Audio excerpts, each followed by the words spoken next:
Ida made landfall in Lower Lafourche Parish as a Category 4 with winds up to 150 miles an hour before moving north, ripping a historic path through places like St. John the Baptist Parish. Folks talked to said that this is worse than 2016 with the water levels. I know we had some major damage then, but I believe this is the worst I've seen in my life. Probably the worst.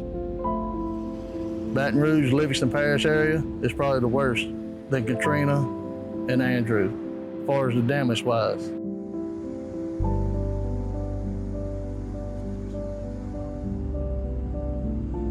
It's gonna take a while before this place ever sees like, becomes like it used to be.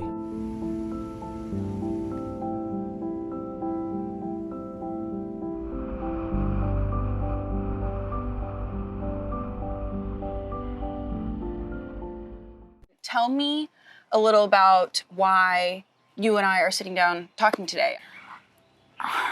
Why are we doing this? Number one, it's very weird to be on this side of the camera. This is strange for me.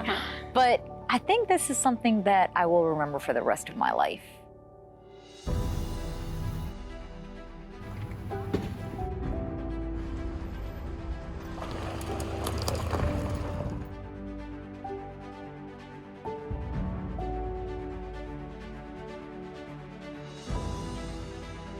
I guess having been a victim of a hurricane, you understand the pain a little bit better. But then to go down there for multiple days and see the damage myself, there were homes that were leveled. Nothing but the foundation was left. The further south we went, like near Ashland, it became harder to take it all in. Come out. I mean, this alone takes everything in me to pick this one thing up. That just goes to show you. I mean, everybody said that the wind speeds were up to about 150 miles an hour. Pocadree, Louisiana, that is in Terrebonne Parish, to see that devastation. I think I went down for several days, and then when I finally, on Tuesday night when we were coming back, I think I had just, I can't keep going back and forth. I have to do something. That's just how she is. So she says, before we can go do what we want to do, we're gonna help some people out. I think it all started with one post on Facebook. We were driving back, and it was almost 9, 10 o'clock at night. I figured I'm gonna go ahead and make a post and just ask, hey y'all, what do you think about if we were to fill up an 18-wheeler and take it down south? The response was just overwhelming that, yes, let's do it. If you do it, I want in. Now, mind you, in my head, I'm like, where am I gonna get an 18-wheeler from? It's all the logistics of it. Of course, we were all affected in some way here, but we knew that the people in South Louisiana were more affected. And when Karen had put out the word that she was gonna start gathering things to bring down and to help people, we all wanted to be a part of that. Okay. That's what we do here in South Louisiana. Well, I had seen her interviews, so I knew what type of caliber of person she was. So I believed in whatever cause that she had, that, you know, that it was an upstanding cause. Heard about it through Facebook, and I had thought of that idea myself. I really wanted to help, and I was going to try to get my own donations together and drive them to the coast. And then I heard about this project, and then I heard she was organizing it. I said, well, I'm in. There's always a lot of good people out there, and I'm glad I was there and was able to help. And and it's a great thing, and she's an amazing lady. Karen posted that she had a need, and what she was going to do was put together her caravan, fill an 18-wheeler, take it down, and help people out. That's great. We didn't have time to do that type of thing ourselves, but we definitely could help Karen. When Karen put out the call, we're there to help. Yes, it's what there's a big dedicated things and give some people food, clothes, that stuff. I didn't think it was gonna happen. First of all, where are you gonna get an 18-wheeler from? We don't know anybody that has a trailer laying around for use. Next day, the person who I thought would be able to provide us an 18-wheeler said that the 18-wheeler and the driver was in Ohio. So I just kind of scratched the idea. In my head, I'm thinking, okay, well, it's just not gonna work out. I saw her on the internet looking for a trailer. And mind you, at this point, I've already scratched the idea that I don't think this is going to happen. I just haven't posted it on Facebook yet that, hey, I wasn't able to pull this together. We were doing 2,400 meals for page up, and we were doing 800 to 1,000 meals a day for whoever needed a meal. And that's how I had the trailer, because I kept all my inventory in there. The owner of Sombreros in Walker, Louisiana, Tommy, sends me a message and says, call me. I have a trailer for you, and then we got together. But I had it right there, and wherever I had a part, that's where she just kept it and filled it up. And I put the logistics up of how we're going to do this, but Wednesday we said we'll start at 4 o'clock, 4 to 7, and Thursday, Friday we would do a full day, Saturday go down. We got there at 3:30 because I've never opened up an 18-wheeler, so I don't know how this works. I wanted to get there earlier, and I had said it starts at 4. We got there at 3:30. There were people already in line to give us donations. I love the community, and I try always my best to see how I can help. And I hope I helped, I think it was a good thing. That's how next day she started filling it. She filled it up in one day, I think. Here I am thinking, oh my God, I'm taking this on. And I was basing it completely on social media, which, mind you, Unfiltered with Kieran, the entire platform is social media. And I think I've posted that, hey, if anybody's available, y'all please come. We need time. I mean, we need your arms. We need your manpower. I said 6 o'clock. We may not be here till only 6. It may be well after that. So please come help us. We need the manpower. Kieran especially had this look on her face like, is this gonna really work? And then all of a sudden the cars started pulling up and they were full to the brim with things, and more people did that, and then more and more volunteers came. Before I went over there, I guess my impression was, I got warehousing experience, I have inventory experience, I know she's taking donations, and I know she's putting it in a trailer, so I figured I could help her with the manual labor, organizing everything. My wife and I went out and we helped, I think for two days, we helped gather stuff and organize as much as we can. And I like to kind of boss people around a little bit. So that came right down my alley there. So. There's no way I could have done this by myself. The amount of volunteers who came in to accept the donations and then start sorting it out. There came a point where I didn't know what was in that 18-wheeler. I'm organizing everything, I know where everything's at, and she's coming at me with, well, what else do you think we need? What are we low on? And I'm explaining to her diapers, formula, this is how much we have. And it all fell into place. She put out a list of what she needed. We picked 6 or 7 different items, filled up, bought as many as we could, and brought it over. And to the credit of the people, they kept messaging, hey, make sure you add on feminine products, or make sure you add on diapers, make sure you don't forget batteries, and things like that. So I think I started with a list maybe yay small, and by the end of it, it just got longer and longer and longer.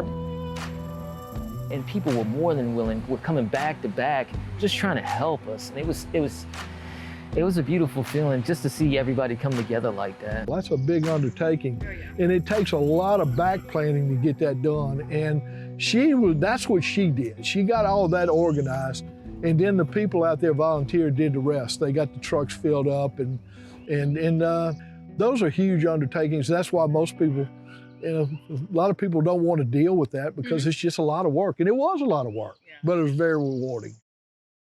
Now, as far as donations, yes, we are taking them still, but we really need the financial donations at this time. I put my Venmo out. But then it wasn't just the following that's in our area immediately. I'm blessed that people from like Colorado are still following me. Even if they move from here, they say, we still watch you. So people kept asking, can you please start taking financial donations?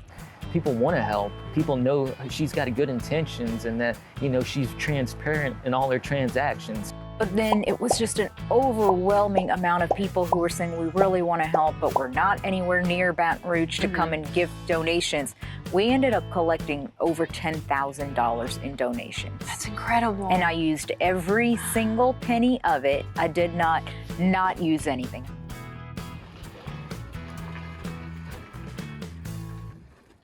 So you get your big rig loaded, right? Who is driving this thing? But we couldn't take the 18-wheeler down, and that was the other problem. There were lines down everywhere. Because the 18-wheeler couldn't make it through the devastation, so we had to take everything out of there last minute. Just to see how many people came out, not just to load this 18-wheeler, but we unloaded it and put the items on individual private-owned trailers, which were pulled by trucks of local people, community people here in the Baton Rouge area, and had a convoy going down there. That was my job, just to do a lot of lifting and dividing things and making sure everybody down there would get something that they needed. We actually went to houses. We loaded up trucks with trailers and we went and donated boxes to people because they lost everything. From houses to cars to boats, everything was gone. We met one family, they were living in a tent. That's terrible. So they can't go out to these places and go pick up donations. We drove down the road and we just said, y'all need anything? Going down there and just seeing the devastation was just jaw-dropping, because it was outrageous. Just seeing trees on people's houses and how people were trying to salvage their belongings, and just it was so sad to see. If you've never seen one of those places been devastated like that, the first thing you got to do is get over the shock. I mean, we're trying to maneuver our way down there with these big trucks and a caravan, and then you got lines down, and it's just everything just is, it's horrible. I mean, there's no other way to describe it. But we finally made our way down there and we got set up, and then we divided in, got everybody set up. We all got our marching orders from Karen and where we needed to go. We loaded up all the boxes, and I don't remember how many we ended up with. And then we stopped at a school down south and we all split into teams. Somebody went to Cocodrie, somebody went to Dulac and Point O'Shan, all these areas. We're going out there, we're meeting the people that have the needs, and we're conversating with them personally, getting their story. Well, you know, our home has just been devastated. You know, these are the kind of supplies we need, formula and stuff like that. And it's just felt so satisfying to just know, I know exactly what you need. I know exactly where it is. Stay right there. I will be back in 2 seconds, and being able to help them. We dropped off to each homeowner. What do y'all need? Can we get you anything? And believe it or not, the amount of people who were like, we're fine, we don't need anything, we're good, thanks for coming by.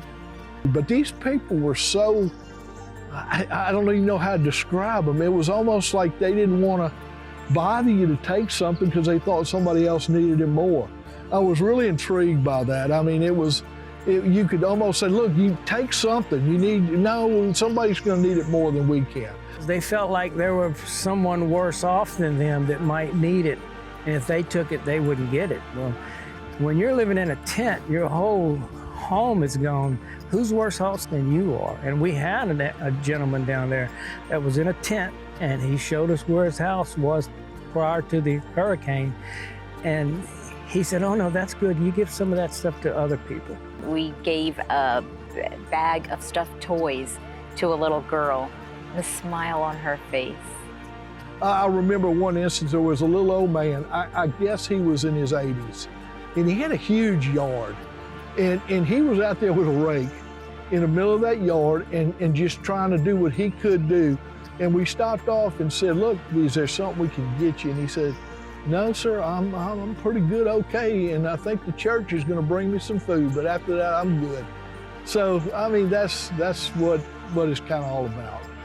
A husband and wife, they lost everything. So they were staying in a tent. The group that I was with, and I believe they went down the following weekend and went and gave them a generator. Unfortunately, we do this too often.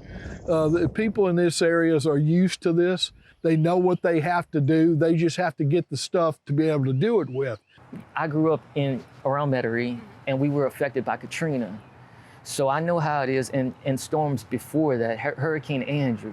And I remember from being as a kid, American Red Cross coming to our house and just delivering plates of food and just the community coming together for us. And it just felt good to be able to do that for others, because it was a blessing for us to get that relief. And it's a blessing to be able to pass that down and help others. I had gone through the flood myself in 2016, and I had a lot of help from friends, relatives, coworkers, and strangers. And I thought, if it ever happens, and I knew it would, again, to some other people, I would want to help. So we did the best we could. And just doing that, the feeling you get knowing you've helped somebody else is just beyond compare. I've never seen that done before. I was, again, I said it earlier, I'm amazed that she was able to pull that off. And that's really the small part. The biggest part was delivering those items to those people that needed it. The looks on their faces when we arrived with a 20-foot trailer with a little bit of everything on it. Me and my brother came a couple times. They're bringing like some drinks and stuff like that, because there was a lot of people. That parking lot right on the corner, where was it? It was full of people helping and stuff. And that's amazing. That's what I love about Livingston Parish or Baton Rouge. People really get together and help when the help is needed. And you don't see that everywhere. I mean, we just got so caught up, but we had such a chain going, going in the trailer, we had a good group of people. We were all working together, and it's just the flow of it. You just didn't want to stop. You had no reason to stop. It was just, the energy was perpetual, and it just was, you just didn't get tired just because it just felt so good to just be doing it. It wasn't even work. I wanted to go home feeling exhausted. I just wanted that feeling that I really helped somebody, with my own body, in my own hands, just like people helped me during the flood. So that was accomplished. Everybody wants to have somebody lead them in the right direction. And she's one of those born leaders. She knows what it takes to get people moving in the right direction. And then the organization of this thing is huge. I mean, when people say, oh, that's not that bad, it is bad. Getting the trucks and the people and everything lined up is a big ordeal. I will never forget some of these people. I said that after we finished that we're family now. I didn't know these people. Sure. I didn't know a lot of them. I did not know before. Granted, I had some friends, family who came and helped and whatnot, but a lot of these people were complete strangers to me. They told me that, hey, we see you every day in our living room and whatnot, so it was unique for them to see a different side of me in yoga pants and not all dressed up and giving them the news, but the reason you and I are sitting down here is because of these volunteers. I was a little afraid of her, a little intimidated, because I've seen her investigative reporting, and I thought, well, hopefully she's got a soft side. And she blew me away. In fact, I sent her a message right away after I left that it was so nice to meet her. And really, she was a very, very sweet person. I think she's got a great effect on the community. She has a lot of trust. People trust her, reach out to her before they will to anyone else for problems or concerns that they have in their community. That's great news. The biggest thing we need right now, guys, is help.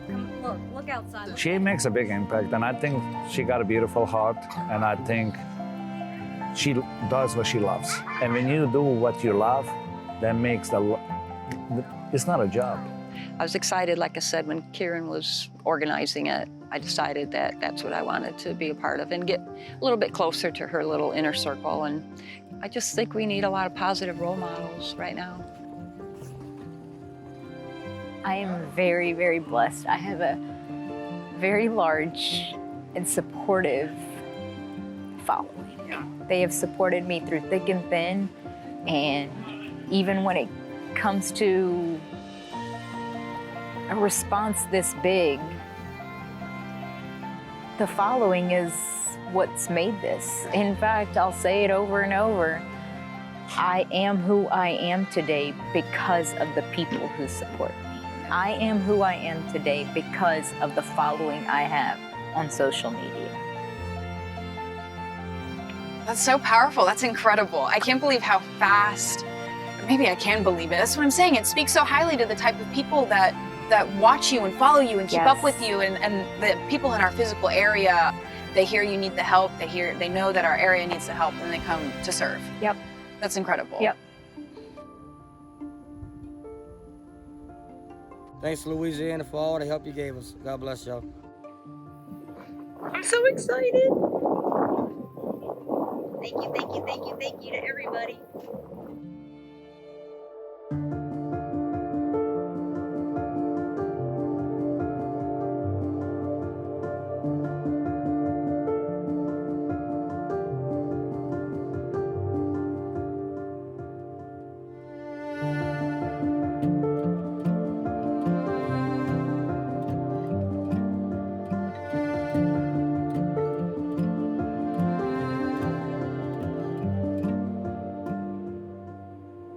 you.